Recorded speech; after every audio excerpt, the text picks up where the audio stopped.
এই টমেটো গাছটা যে আপনাদের যখন রোপণ করেছিলেন, জি।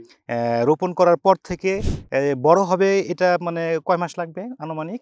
এটা এখনো ১ থেকে ১.৫ মাসের মধ্যে ফল পাওয়া যাবে। ১ থেকে ১.৫ মাসের জি, মধ্যে জি, জি, ফল পাওয়া জি। যাবে। ৪৫ দিনের মাথায় আপনার ফল। ফল আপনারা উত্তোলন করতে জি, পারবেন, জি, জি, ৪৫ জি। লাগবে। আচ্ছা, যখন ফল হবে তখন একটা গাছে কি পরিমাণ ফল হবে আনুমানিক? আনুমানিক আপনার গাছটা অনেকটা একটু ঝাঁকড়া হবে। জি। সৌন্দর্য দেখা যাবে। হ্যাঁ, তারপরে আপনার এই যে ছোট, ছোট ফল হবে টমেটো। হ্যাঁ, তারপরে অনেকটা হবে। মানে কেজি একেকটা সময় দিয়ে একেকটা গাছ থেকে ১ কেজি, ১.৫ কেজি, ২ কেজি হ্যাঁ, হ্যাঁ। এমন একটা ফল গাছ থেকে পাওয়া যাবে গাছ আরকি। থেকে পাওয়া যায়। জি, জি, তো মূলত আমরা যেই মাঠটিতে আছি এটা হচ্ছে বাড়ি টমেটো।